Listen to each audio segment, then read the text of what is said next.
What if I told you that one of the darkest secrets of Canada's residential school system hides not just stories of abuse, but of newborns thrown into incinerators?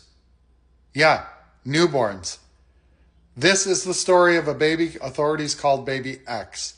A baby found not in a crib, not in a hospital room, but in the garbage incinerator of a Catholic-run Indian boarding school in British Columbia.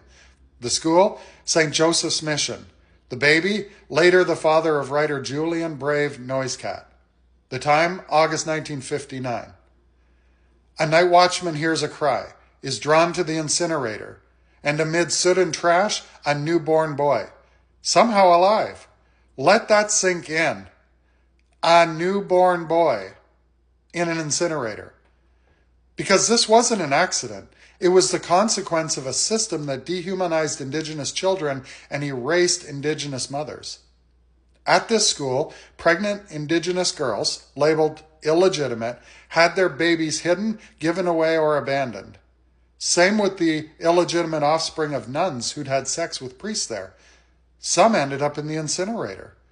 NoiseCat's grandmother, Kya knew what illegitimate meant at the mission. She says babies born there were routinely disappeared. This isn't just a horror story. It's a story of survival, of existence against every intention to extinguish it. Because by finding him in the incinerator, the baby boy became proof that someone had tried to erase him, and yet he still lived. So why does this matter for us in 2025?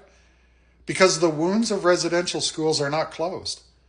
The neglect, the disappearance, the systemic violence, they continue to echo through generations.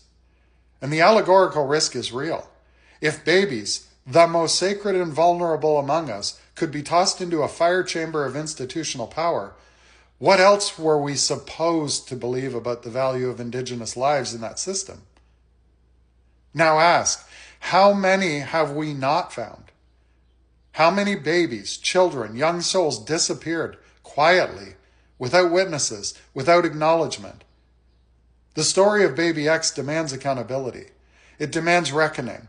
And it demands we refuse to let the story be buried, literally or metaphorically.